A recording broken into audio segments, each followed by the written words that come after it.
क्या जादू पिलाया भी जा सकता है? उसकी क्या निशानियां, क्या अलामात हैं? और उसका कुछ ऐसा इलाज बताएं कि अगला जो मर्जी कोशिश कर ले आप पे वो जादू का असर ना रहे। या हमारे घर पे अगर किसी के ऊपर ऐसे जादू का असर मौजूद है तो हम कैसे चेक करेंगे किस किस इंसान के ऊपर ये जादू का असर मौजूद है और इसका क्या इलाज किया जाए ताकि अगला जो मर्जी कर ले हम पे दोबारा उस जादू का असर भी ना हो सके। अजीज दोस्तों, याद रखें जादू बरहक है जिसका जिक्र कुरान पाक में भी मौजूद है।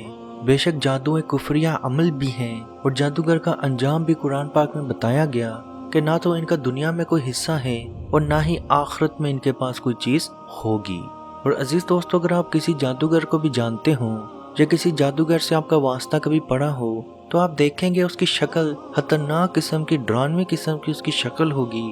या वो अपने आप से, अपने घर वालों से, अपनी फैमिली से इस हद तक मायूस हो चुका होगा कि हर वक्त अजीब अजीब से बातें करता रहेगा। और जादूगर रात में भी सुकून नहीं पा सकता क्योंकि जिन्नात शैतान ज्यादातर रात में ख्वाब में ही उससे बातें करते हैं। बहुत सारे जादूगर तो ऐसे होते हैं जो जब तक जादू करते रहते हैं तब तक उनको कोई औलाद नहीं हो सकती। तो और बहुत सारे जादूगर हमने ऐसे भी देखे हैं जिन्होंने जादू करना सिर्फ इसीलिए छोड़ दिया ताकि वो औलाद की नेमत हासिल कर सकें। और बेशक अल्लाह जब चाहे जिसे चाहे हिदायत दे सकता है। और नबी पाक सल्लल्लाहु अलैहि वसल्लम का भी फरमान है, जो शख्स किसी काहन या नजूमी के पास गया और उसकी बातों की तस्दीक की तो उसने मोहम्मद मुस्तफ़ा सल्लल्लाहु अलैहि वसल्लम के लाए हुए दीन से शिरक किया। और जो शख्स जादू करता है या करवाता है या सीखता है या सिखाता है वो भी कुफर करता है और कुफर शिरक है और शिरक का अंजाम जहन्नुम है। पेट में दायमी दर्द रहना, पेशाब करते हुए बहुत ज़्यादा तकलीफ का सामना करना या रात को बार बार पेशाब आना, अजीज दोस्तों ये पिलाए गए जादू की सबसे बड़ी अलामत है। यानी कि आपने इतना पानी ना पिया हो लेकिन बार बार आपको वॉशरूम आ रहा हो, यानी कि आपने अभी पेशाब किया, थोड़ी देर के बाद ऐसा महसूस होना शुरू हो कि पेशाब के कतरे निकलने वाले हैं, पेशाब निकलने वाला है, पेशाब फिर से आना शुरू हो चुका है, तो अजीज दोस्तों आधे घंटे बाद दोबारा वॉशरूम में जाना पड़े। यानी कि पेशाब का बार बार आना काले जादू की, पिलाए गए काले जादू की सबसे बड़ी अलामत और निशानी है। इसके अलावा पेट में दायमी दर्द रहना, एसिडिटी, गैस की प्रॉब्लम रहना, मेडिसिन या मेडिकल ट्रीटमेंट बिल्कुल क्लियर होना, या मेडिकल ट्रीटमेंट चल भी रहा हो, मेडिसिन चल रही हो, उनके इस्तेमाल के बावजूद भी आप दोबारा शिफायाब ना हो सकना, या डॉक्टर की नज़र में, मेडिकल टेस्ट की नज़र में आप बिल्कुल शिफायाब हो। तो अजीज दोस्तों आप समझ जाएं कि आप पे जादू का, पिलाए गए जादू का असर मौजूद है। ये जादू आपको किसी चीज़ के जरिए पिलाया गया है, पानी हो सकता है, जूस हो सकता है, और ये जादू किसी एक इंसान को पिलाया नहीं जाता। यानी हो सकता है कि वो तमाम अफराद एक महफिल में बैठे हों, तमाम लोग चाय पिए, जूस पिए, पानी पिए, लेकिन जादू का असर सिर्फ उसी इंसान पे होगा जिसके लिए जादू किया गया है। बाज़ लोगों के ऊपर नजर बद की वजह से भी यह अलामत आ जाती है, यानी कि पेशाब का बार बार आना नजर बद की वजह से भी हो सकता है। उसका इलाज भी हम आज या कल या 2-4 दिनों के बाद एक वीडियो में बता देंगे। अब आप पे जादू का वार मौजूद है, पेशाब बार बार आ रहा है, पेट में दायमी दर्द है, पेट में जलन महसूस होती है, पेशाब करते हुए बहुत ज़्यादा कभी कभी तकलीफ महसूस होती है, हर रोज़ तकलीफ नहीं होती लेकिन कभी कभी बहुत ज़्यादा तकलीफ महसूस होती है। तो अजीज़ दोस्तों इसका इलाज कैसे किया जाए? तो सबसे पहले आपने आबे ज़मज़म लेना है। अब आबे ज़मज़म खालिस नहीं मिल रहा या आबे ज़मज़म मिल ही नहीं रहा तो आप हमसे भी राब्ता कर सकते हैं, हम भी आपको आबे ज़मज़म भेज देंगे। आपने आबे ज़मज़म लेना है। आबे ज़मज़म के ऊपर पूरी बोतल ले लें या एक जग में डाल लें या एक गिलास में डाल लें, जितना आप लेना चाहते हैं उतना ले सकते हैं। याद रखें आबे ज़मज़म के अंदर नॉर्मल पानी भी आप डाल के 24 घंटे तक रख दें तो वो भी आबे ज़मज़म बन जाता है। फौरन नहीं बनता, कम से कम 24 घंटे उसको लग जाते हैं। आपने आबे ज़मज़म लेना है, उस पर अव्वल व आखिर 3-3 मरतबा दुरूद शरीफ या दुरूद इब्राहिमी, यानी कि वो दुरूद जो आप नमाज में पढ़ते हैं 3-3 मरतबा, और 21 मरतबा 21 टाइम्स सूरह फातिहा, 21 मरतबा 21 टाइम्स आयतुल कुर्सी, 21 मरतबा 21 टाइम्स सूरह बकरा की आखिरी 3 आयात, 21 मरतबा 21 टाइम्स सूरह इखलास यानी कि कुल हु अल्लाह, 21 مرتبہ 21 ٹائم سورہ فلق اور سورہ ناس، آخر میں پھر سے 3 مرتبہ درود ابراہیمی پڑھ لیں اور اس آب زمزم پہ دم کر دیں۔ وہ پانی آپ ڈیلی نہار منہ پینا شروع کریں۔ جیسے جیسے آپ کو پیشاب آتا رہے گا ویسے ویسے آپ کے اندر سے جادو نکلنا شروع ہو جائے گا۔ 1 ہفتہ لگاتار 7 دن آپ نے یہ عمل کرنا ہے۔ 8ویں دن آپ کو ایسا لگے گا کہ آپ پہ کبھی کوئی جادو تھا ہی نہیں۔ یاد رکھیں شفا دینے والی ذات صرف اور صرف اللہ پاک کی ہے۔ یہ عمل آپ کر کے دیکھیں، انشاءاللہ بحکم خدا آپ ہمیں دعاؤں میں یاد رکھیں گے۔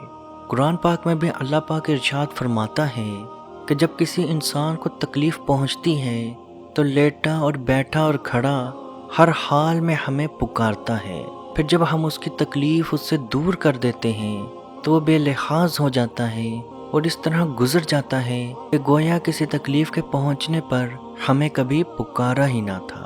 تو عزیز دوستو یاد رکھیں جب آپ صحت مند ہو جائیں تب بھی آپ اللہ کا ذکر 24 گھنٹے ضرور کریں، ورنہ آپ دن میں 1 مرتبہ، روز دن میں 1 مرتبہ 10 دفعہ درود شریف ضرور پڑھیں۔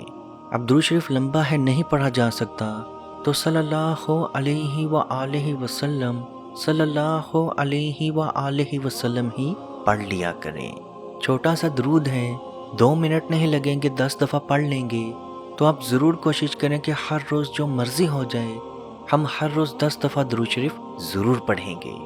اللہ پاک سے دعا ہے کہ ہم سب کو اپنے حفظ و ایمان میں رکھے اور تمام مسلمان بہن بھائیوں کی پریشانیاں اور مشکلات کو دور فرمائے اور ہمیں حق اور سچ کے راہ پہ چلنے کی توفیق عطا فرمائے، اور تمام مسلمان جو پریشان ہیں ان کی پریشانیوں کو دور فرمائے، جو بیمار ہیں ان کو صحت عطا فرمائے، جو بے روزگار ہیں ان کو حلال رزق عطا فرمائے، جو بے اولاد ہیں ان کو اولاد کی نعمت عطا فرمائے، جو شادی کی بندش رکاوٹ میں ہیں اللہ پاک ان کو شادی کی بندش اور رکاوٹ سے دور فرمائے، بہترین خوبصورت ازواجی زندگی عطا فرمائے، جو شادی کے بعد لڑائی جھگڑوں میں ٹینشن میں مبتلا ہیں اللہ پاک ان کی ٹینشن لڑائی جھگڑوں کو دور فرمائے، ان میں آپس میں پیار و محبت پیدا فرمائے، اور تمام مسلمانوں کو اپنے حفظ و ایمان میں رکھے اور کشمیر کے بھائیوں پہ خصوصی رحم عطا فرمائے اور ان کو آزادی کی نعمت عطا فرمائے۔ آمین۔ اللہ حافظ۔ أعوذ بالله من الشيطان الرجيم بسم الله الرحمن الرحيم لله ما في السماوات وما في الأرض وإن تبدوا ما في أنفسكم أو تخفوه يحاسبكم به الله فيغفر لمن يشاء ويعذب من يشاء والله على كل شيء قدير آمن الرسول بما أنزل إليه من ربه والمؤمنون كل آمن بالله وملائكته